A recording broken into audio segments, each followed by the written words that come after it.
Hello दोस्तों, good morning all of you. Welcome to DSGK tool में आपका स्वागत है। मैं धर्मेंद्र सिंह हाजिर हूँ आपके सामने 17 मई के करंट अफेयर्स लेके। कृपया वीडियो को पूरा देखें, लाइक शेयर एंड सब्सक्राइब करना ना भूलें। तो दोस्तों अब आते हैं हम अपने करंट सेशन की तरफ। तो दोस्तों हमारा आज का पहला क्वेश्चन है, अंतर्राष्ट्रीय परिवार दिवस कब मनाया जाता है? International family day. तो दोस्तों इसके चार ऑप्शन हैं, A, B, C और D। तो दोस्तों इसका जो option C is the right answer. तो दोस्तों इसका जो ऑप्शन सी है वह इसका सही जवाब है। तो दोस्तों ये जो इंटरनेशनल परिवार दिवस ये मनाया क्यों जाता है? एक्चुअली दोस्तों सभी लोग जो जॉइंट फैमिली में रहते हैं, परिवार की जो महत्व है उसको बताने के लिए और ज़्यादा से ज़्यादा लोग इसके महत्व को समझे तथा एक जॉइंट फैमिली में रहे, तो उसी के लिए उसको बढ़ावा देने के लिए यह परिवार दिवस मनाया जाता है। आजकल दोस्तों परिवार का महत्व बहुत ज़्यादा है, क्योंकि बगैर फैमिली के किसी की भी लाइफ अनकम्प्लीट है, बिल्कुल अकेला है, तन्हा है। तो फैमिली के बगैर तो कुछ आप चीज़ की कल्पना भी नहीं कर सकते। तो दोस्तों अब बात है इंटरनेशनल फैमिली डे की।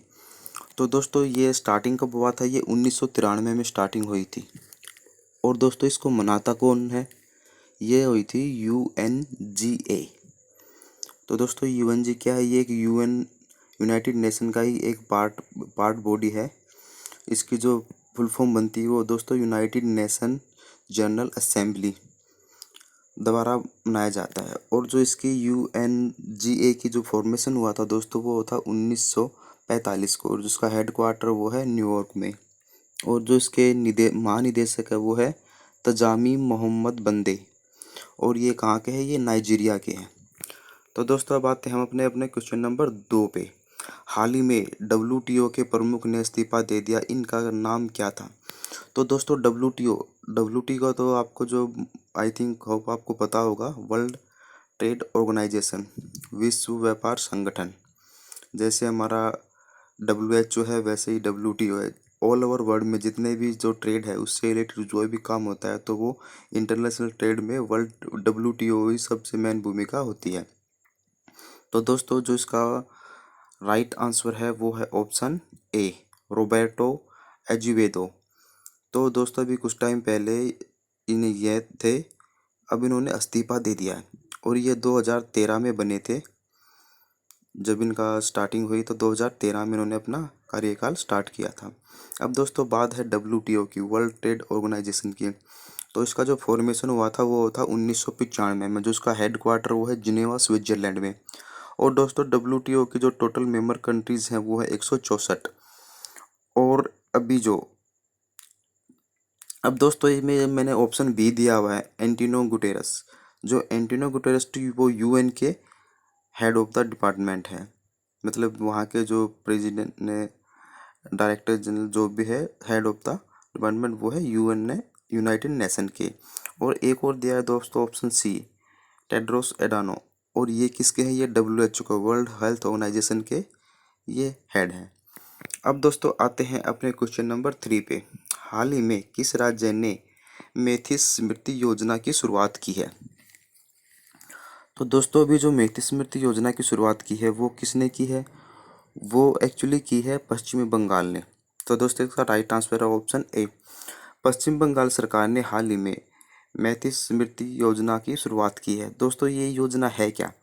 एक्चुअली ये है कि पश्चिम बंगाल के जो 6 जिले हैं उनमें टोटल 50,000 एकड़ के करीब बंजर भूमि है।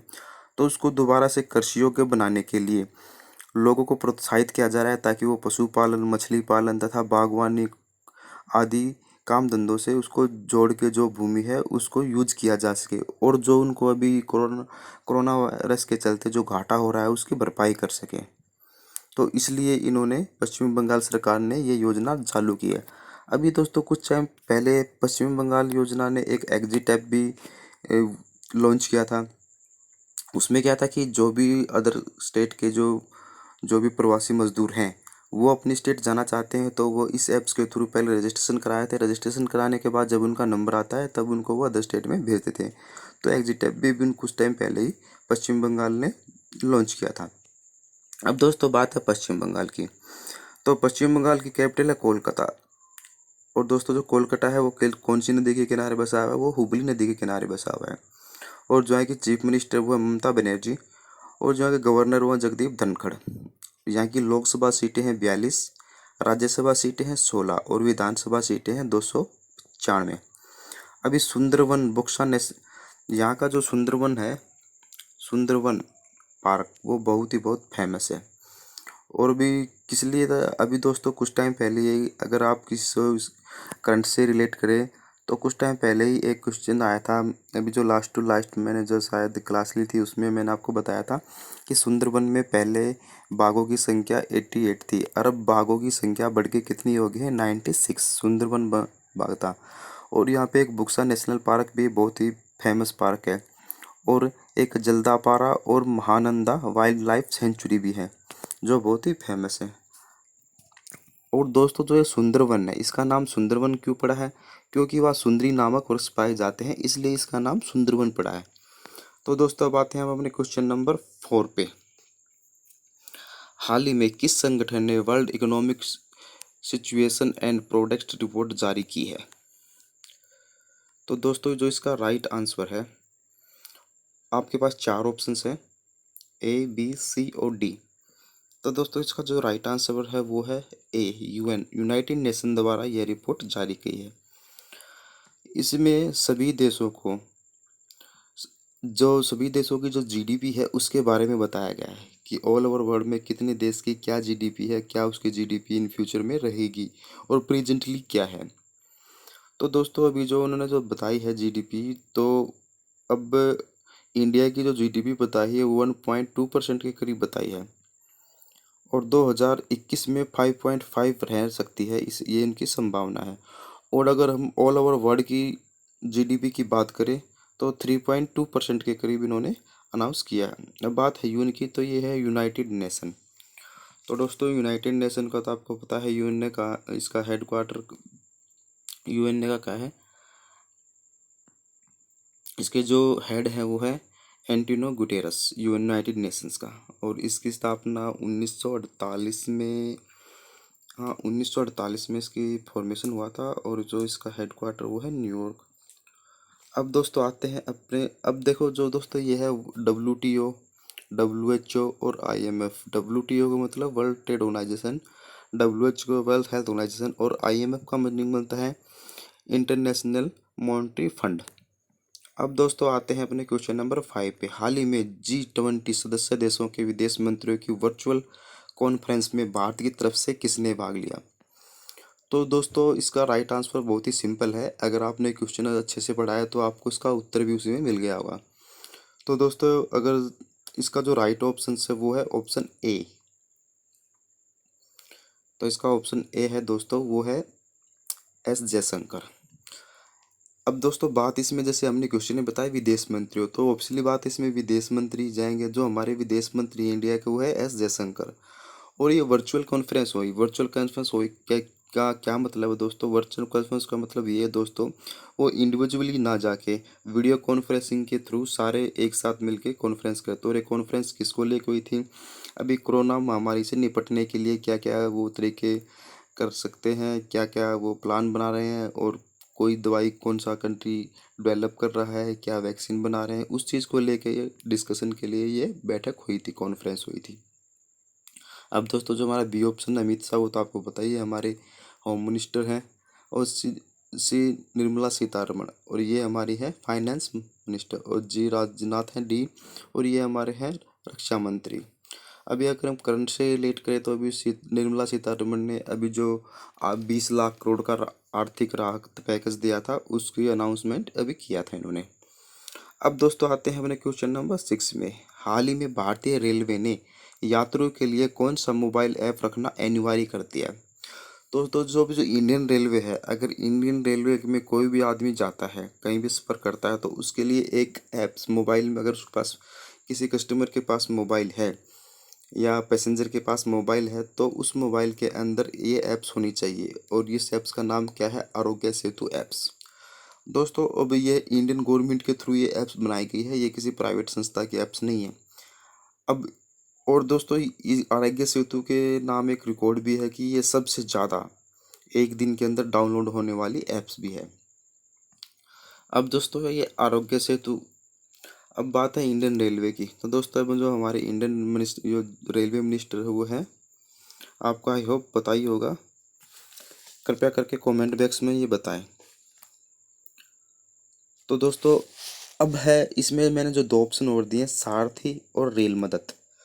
एक्चुअली जो है सारथी और रेल मदद है, ये किसके लिए? ये भी इंडियन रेलवे के द्वारा ये ऐप्स बनाई गई हैं, सारथी और रेल मदद के लिए। जो हमारे राइट नाउ जो रेलवे मंत्री वो है पीयूष गोयल। ये लास्ट टाइम भी हमारे थे और अब दोबारा भी है। अब दोस्तों जो सारथी है, SAARTI सारथी, इसकी दोस्तों फुल फॉर्म बनती है, ये क्या है? ये है senior advance application rail travel help and information. तो ये दोनों रेलवे के द्वारा ही ऐप्स लॉन्च की गई है। अब दोस्तों आते हैं अपने क्वेश्चन नंबर 7 में। हाल ही में किस राज्य सरकार ने सेंसर आधारित सेवा वितरण निगरानी प्रणाली चालू करने की घोषणा की है? तो दोस्तों जो इसका राइट आंसर है, ऑप्शन 4 दिए हुए हैं आपके पास, इसमें आप देख के बताइए। तो दोस्तों इसका जो राइट आंसर है वो ऑप्शन ए, गुजरात। अभी गुजरात सरकार ने सेंसर आधारित सेवा निर्वहन वितरण प्रणाली निगरानी शुरू कर दी है। अब दोस्तों ये अब बात गुजरात की है, तो हम गुजरात के बारे में भी जान लेते हैं। जो गुजरात के CM, कैपिटल तो आपको पता है दोस्तों गांधीनगर, और जो गुजरात के CM है वो है विजय रूपाणी, और जो गवर्नर है वो आचार्य देवव्रत। यहाँ की लोकसभा सीटें हैं 26, राज्यसभा सीटें हैं 11, और विधानसभा सीटें हैं 182। अब दोस्तों बात गुजरात की, तो गुजरात से अभी करंट से रिलेटेड हम करें तो अभी जो फर्स्ट इंडिया का फर्स्ट सोलर रूफ रेट बनाया गया था इंस्टॉलेशन, वो कहाँ हुआ था? गुजरात के अंदर ही हुआ था। और गुजरात में जो पुलिस अभी एक टेजर गन भी इंट्रोड्यूस की थी, मतलब इंडिया की जो पहली थी टेजर गन। टेजर गन क्या होती है दोस्तों? एक्चुअली इस गन से क्या होता है, मतलब इलेक्ट्रिक शॉक लगता है। अभी कुछ टाइम पहले जब जम्मू एंड कश्मीर में वो पैटर्न गन थी ना, जिससे पत्थर गोली निकलती थी, जस्ट लाइक उसी तरह है, इसमें क्या है, इलेक्ट्रिक शॉक लगते हैं। और ये गुजरात पुलिस ने इंट्रोड्यूस की थी सबसे पहले। अभी कुछ टाइम पहले गुजरात सरकार ने एक और स्कीम की थी, सुजलाम सुफलाम जल्ले अभियान। इस अभियान के थ्रू क्या था कि जो नरेगा के थ्रू लोगों को रोजगार मिलना था। जो जो मतलब गंदे पोखर हैं या कहीं भी है पानी की व्यवस्था नहीं है, तो वो नरेगा के थ्रू उनको नरेगा के थ्रू उनकी साफ सफाई होनी थी। और एक और उन्होंने भी तथा उमयारे आंगनवाड़ी नामक एक अनूठी पहल भी उन्होंने भी लॉन्च की थी। दोस्तों ये बात हुई गुजरात की। अब आते हैं हम अपने क्वेश्चन नंबर 8 पे। हाल ही में यूरोप में कोविड-19 फ्री होने वाला पहला देश कौन बना है? दोस्तों ये तो बड़ी अच्छी बात है, मतलब कोई ऐसा देश भी है यूरोप में खासकर जो कोरोना फ्री है। तो दोस्तों उसका जो राइट आंसर है वो है स्लोवेनिया। तो दोस्तों स्लोवेनिया वही कंट्री है यूरोप की जो कोविड-19 फ्री हुई मिली है। तो दोस्तों अभी ओवरऑल देखा जाए तो यूरोप का हमारे एशिया से भी बड़ा बुरा हाल है। अगर हम यूरोप की ले तो इटली, जर्मनी, फ्रांस, अगर हम उससे थोड़ा सा और ऊपर चले तो हमारा ब्रिटेन किंगडम, उससे अगर दूसरा कॉन्टिनेंटल पे चले तो हम USA। मतलब इनका इतना बुरा हाल है कि USA का तो सबसे ज़्यादा बुरा हाल है कोरोना से। उसमें तो केस इतने ज़्यादा बढ़ रहे हैं, सबसे टॉप में है फिलहाल वो। वहाँ तो करीबन आई थिंक 14 लाख के करीब, 14-15 लाख के करीब इन्फेक्टेड हो चुके हैं, और सबसे ज़्यादा वहाँ पे मौतें भी हो चुकी हैं। अब दोस्तों बात है स्लोवेनिया की। तो स्लोवेनिया की कैपिटल है वो है गुबलजान, और वहाँ की करेंसी है यूरो, और PM है जने जेंसा। अब दोस्तों आते हैं अपने क्वेश्चन नंबर 9 पे। हाल ही में किसने कोबास 6800 टेस्टिंग मशीन को राष्ट्र को समर्पित किया है? तो दोस्तों ये जो मशीन है ये किस लिए है? एक्चुअली कोविड-19 को टेस्ट करने के लिए यह मशीन है। और इस मशीन की क्षमता इतनी ज़्यादा है, ये एक दिन में 1200 मरीज मतलब 1200 सैंपलों का टेस्ट कर सकती है। और यह और इसे खरीदा कहाँ से? ये एक्चुअली बाहर से खरीदी है, ये इंडिया ने खुद नहीं बनाई है। ये बाहर से खरीदी हुई थी। और अभी इसकी जो राइट आंसर है दोस्तों वो option A, doctor Harshvardhan Sanghvi ने इसे राष्ट्र को समर्पित किया है। अब दोस्तों ये स्मृति ईरानी, रमेश पोखरियाल, रम, इसका भी आपको पता होना चाहिए। क्वेश्चन नंबर 10, हाल ही में किसे देश के सर्वोच्च खेल सम्मान खेल रत्न से सम्मानित किया गया है?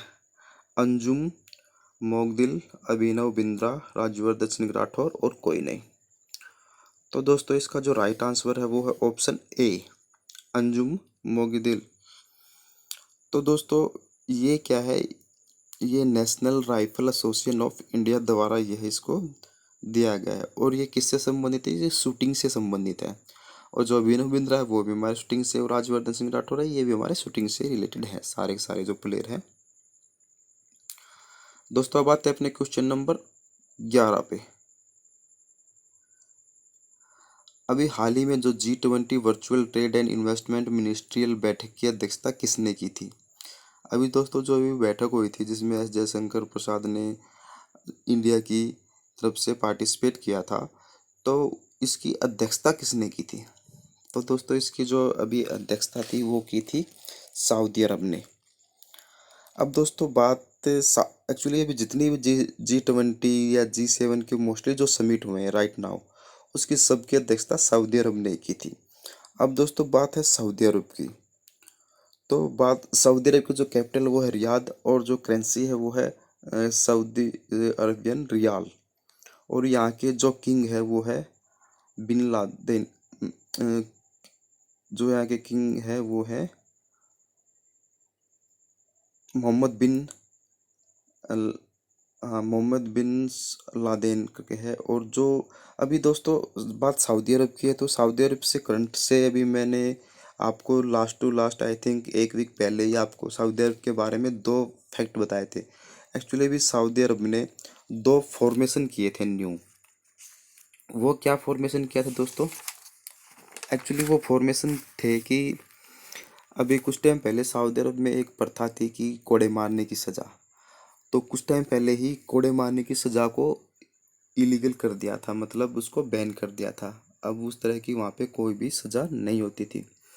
और जो दूसरा था वो था दोस्तों क्या, वहाँ पे कोई भी नाबालिग व्यक्ति है तो उसको सजाए मौत भी दे सकते थे, बट अब वहाँ किसी भी नाबालिग व्यक्ति को मृत्युदंड नहीं दिया जाता था। अब दोस्तों सऊदी अरबिया के जो किंग है वो है सलमान ऑफ सऊदी अरबिया, और जो वहाँ के क्राउन प्रिंस है वो है मोहम्मद बिन सलमान। तो दोस्तों अब हो गया ये अपना इतना